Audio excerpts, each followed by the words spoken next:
De volta com a edição Manhã, muito obrigada pela sua audiência. E você já sabe, né? Quarta-feira é dia de Fala Doutora por aqui.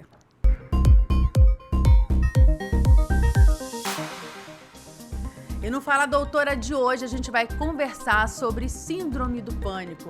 Segundo a Organização Mundial da Saúde, o transtorno afeta entre 2% e 4% da população de todo o mundo. Um estudo publicado, inclusive, esse ano em uma revista científica americana, traz boas notícias para o combate a esse problema, viu? Os cientistas descobriram uma via cerebral inédita que pode mediar os sintomas do transtorno. Além disso, eles identificaram que ela pode ser utilizada como um novo alvo para o desenvolvimento de tratamentos. Sobre síndrome do pânico, eu converso com ela, nossa convidada de toda quarta-feira, a doutora Mayra Costa, médica neurologista. Bom dia, doutora. Bom dia, Juliana, né? Sempre um prazer estar aqui. É muito bom trazer essas informações, né? Informação faz parte da prevenção. Com certeza, até porque tem muita dúvida também em relação a esse tema, né, doutora? A gente tem até a participação do público da nossa audiência, né? Mas antes da gente chamá-los, eu queria que você explicasse pra gente o que acontece no nosso cérebro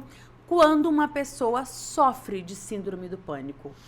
É assim, a gente brinca, né, que tudo é cérebro. Tudo é mecanismo cerebral, né? Nossas emoções, nossos pensamentos, seja tristeza, seja alegria, sensação de prazer, né? Então, tudo é do cérebro. Então, isso se localiza na região do hipocampo frontotemporal, né? Ali nas amígdalas. Então, é ali onde tem um sistema de recompensa, é ali que tem os neuroreceptores, os neurotransmissores, que a gente sempre ouviu falar, serotonina, noradrenalina, né? Então, isso é um mecanismo cerebral. Enquanto um recebe, o outro dá estímulo, só que como acontece algumas, vou chamar doenças, patologias, como a síndrome do pânico, na questão da emoção, é como se houvesse um desequilíbrio desses neurotransmissores, né? Então, digamos que um se aceitua mais, então explode, então causa essa desorganização.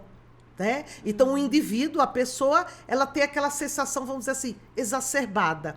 Porque a ansiedade, quando assim, entre aspas, dá um pânico propriamente, ela é uma sensação normal. A gente tem hormônios como, por exemplo, o cortisol, que é quando você fica em alerta. Né? Você está com medo, você está ansioso, se acontecer aquilo, a gente diz que é o sentimento de fuga e luta, né? Dependendo do que acontece. É normal, o coração acelera, você fica em alerta, você fica em vigília, porque é uma sensação para proteger. Desde sempre, né, Desde doutora? sempre, exatamente. Só que isso com o decorrer da vida, da ou de alguma coisa que acontece, né, do indivíduo, isso pode começar a entrar num desequilíbrio com os outros neurotransmissores, né? E aí o indivíduo começa a ter essas reações, vou dizer, em exagero, né? Nesse caso, inclusive, acho que tem a ver com a pergunta que a gente vai ver agora do pessoal das ruas. Vamos ouvir a Sueli, ver qual que é a dúvida dela, tem a ver com sintomas. Oi, Juliana e doutora Mayra, quais são os principais sintomas da síndrome do pânico?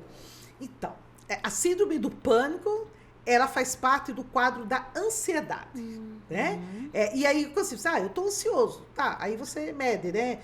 TAG, hoje já tem TAG, que é transtorno da ansiedade generalizada, TOC, transtorno obsessivo compulsivo, né? Então, você começa a subdividir. Tudo tem a ver com... Sim, tudo é ansiedade. Com a árvore ansiedade, Isso, tem várias ramificações. Exatamente.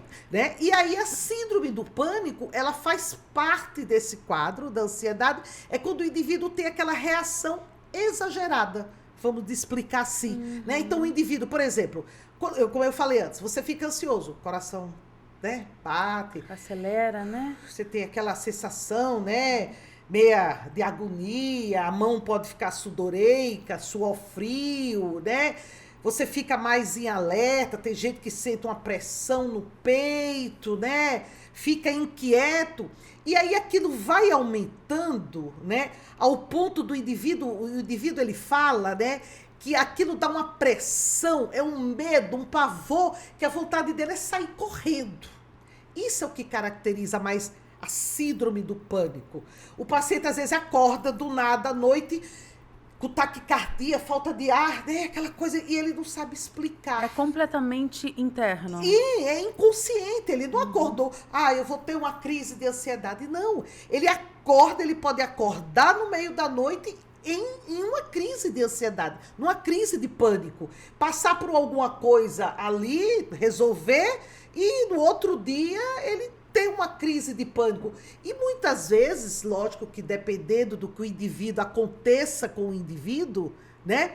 Existem as fobias normais, que são os medos, né? Tem gente que tem medo de barata, tem gente que tem medo de chuva, tem gente que tem medo de escuro, né? São medos que às vezes cada um tem seu medinho, vamos dizer assim. Está controlado, digamos assim, só né? que às vezes, no decorrer, isso pode vir desde a infância, né? Só que às vezes você não consegue, vamos dizer, desenvolver, controlar esse medo no decorrer da tua vida e, de repente, por algo maior, por um problema, né, seja lá o que for, aquilo piora.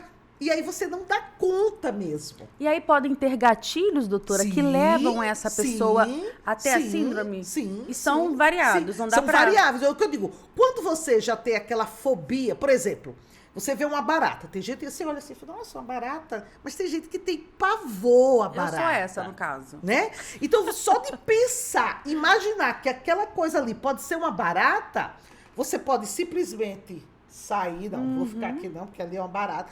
E você pode ter uma reação tão assim, exagerada, dependendo de como você esteja, você sai correndo, você grita, você sobe na cadeira, e é uma coisa inconsciente. Então, pode ter os gatilhos visíveis, vamos dizer assim, e pode ter os gatilhos inconscientes. Às vezes até o paciente não aceita. Não, doutora, mas eu estava tão bem, fui dormir bem, né? Não teve nada, meu dia foi tranquilo, mas ela acordou à noite assim, né? Então você fala, opa, e aí onde você vai ter que buscar, né? Aí onde entra a questão da terapia, a medicação, do tratamento, buscar o que aquilo o gatilho inconsciente pode estar sendo gatilho também. A gente tem uma outra participação, penso que você já até falou um pouquinho sobre, mas vamos ver a dúvida da Vanessa. Olá, doutora Mayra, Juliana. Hoje a gente escuta falar muito sobre ansiedade, síndrome do pânico, né? Muitas pessoas relatam esses sintomas, mas gostaria de saber qual é a diferença entre os dois. Síndrome do pânico e a ansiedade, né? Assim, a ansiedade, eu digo que você seria, entre aspas, o normal. Aí, como eu falei, você pode ser ela generalizada, ela começa a piorar, tem o toque, tem as manias, né? Tem as coisas quando você, nossa, essa pessoa é tão precavida, ela é tão sistemática. Às vezes isso nada mais é que ser uma pessoa ansiosa. Doutora, então a síndrome do pânico, quem tem síndrome do pânico sofre de ansiedade. Sim, mas não sim. quer dizer que quem tem ansiedade sofra de síndrome do pânico. Não. Porque a síndrome do pânico... Estão ali, mas não são a mesma coisa. Vamos dizer, a síndrome do pânico, ela é como se fosse, entre aspas, o exagero. Aquele pico que você pode chegar com a sua ansiedade.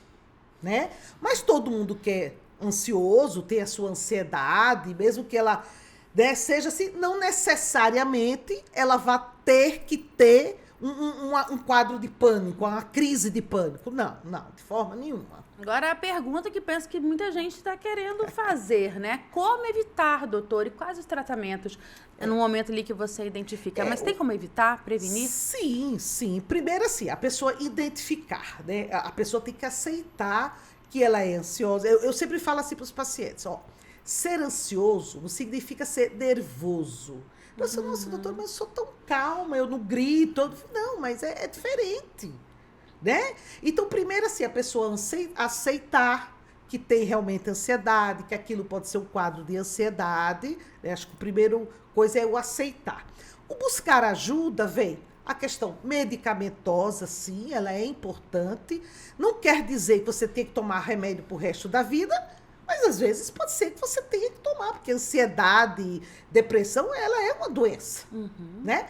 E o tratamento, assim, vai, além da questão medicamentosa, A terapia. A terapia ela é de grande importância quando você fala assim, na ansiedade, justamente nessa questão dos gatilhos. Às vezes é tão inconsciente que eu tenho que, como se eu for buscar. Como é que eu vou buscar isso? Por que me ocasiona isso? De onde vem isso? O que me desencadeou isso? A terapia entra nesse ponto. Sim, totalmente, né? E lógico que as outras coisas de assim, a atividade física, a religiosidade, né? A questão familiar, você ter o seu lazer, você fala assim, nossa, eu vou cuidar de mim. Né? Então, eu vou ler um livro, desse dia hoje eu vou parar, eu vou me cuidar, né? Então, buscar bem-estar, né, doutora? Sim, exatamente. O que te faz bem, né? O bem-estar, eu vou me cuidar. Então, eu procuro isso, eu procuro aquilo, eu procuro...